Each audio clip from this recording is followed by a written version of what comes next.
Let's do this.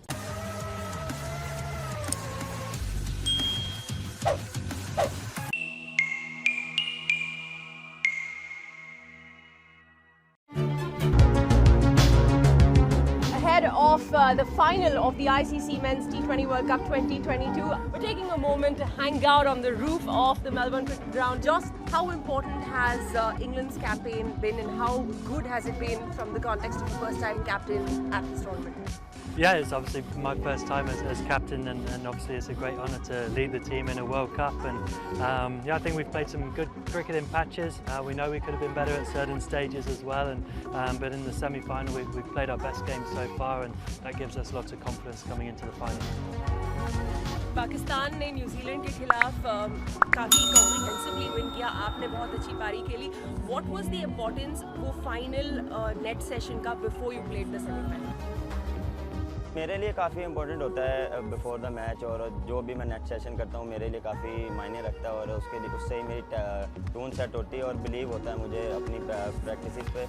वो काफ़ी important था बिकॉज मैं थोड़ा स्ट्रगल कर रहा था, और वो मुझे उस दिन थोड़ा सा डिफरेंट फील हो रहा था कि मुझे प्रैक्टिस करनी चाहिए और मुझे एक्स्ट्रा करनी चाहिए, तो वो प्रैक्टिस मुझे काफ़ी हेल्प मिली before the match. It's time now to head down to the nets, where Pakistan are gearing up ahead of the final with Zainab Abbas.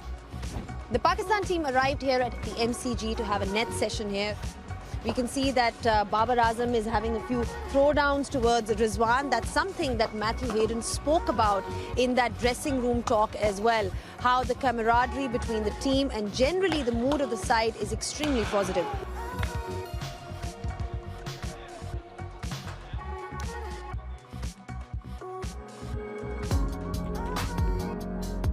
I've been joined by Bazid Khan to talk about the all-important game tomorrow, Pakistan versus England. Pakistan have won 4 on the trot, Bazid. What's going to be the biggest obstacle for them to make it 5 in a row and lift the trophy? Yeah, England will be the biggest obstacle. I think the game will come down to the Pakistan bowling attack, which I think is the best going around, and the England batting. The batting is explosive, but also it's very deep. So they bat till number 8, so they have to have the players who can chase down anything, and both teams would like to chase. But the fact of the matter remains that the real, in essence, the match will be won if the bowling can sort of outmaneuver the batting. Pakistan bowling versus the England batting. The bigger question is the 1992 happening again? Well, the similarity that I think is that in that 1992 World Cup, you saw England was sort of ahead of their time. They had sort of white ball specialists playing in their 11. Pakistan, as they do, got to the final and won with 3 bowlers. It's almost the same where England have been the best white ball side for the past couple of years. Everybody's doubting Pakistan the way that they play T20, but they end up in the final. Might well be that they become world champions. Thank you so much for your thoughts. Because we're talking about 1992, a trip down the memory lane with Bazid Khan, we also caught up with the PCB chairman, Mr. Ramiz Raja, who spoke about what it was like to win that World Cup 92 trophy just at the very same venue.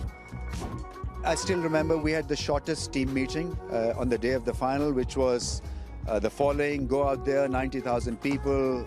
This may not occur ever in our careers again, this moment, so capture it, enjoy it. The feeling was unreal. I mean, you know, that last catch that went up in the air, I mean, and you never could drop a catch of Imran Khan, because he'll make you grovel for the rest of your life if you dropped any of his catches, and he would remind you of the dropped catches as well. It wasn't such a difficult catch. I mean, the odds were stuck against us, but somehow we qualified for the semis and then the final, and when we were in the final, we knew that nobody could beat us now.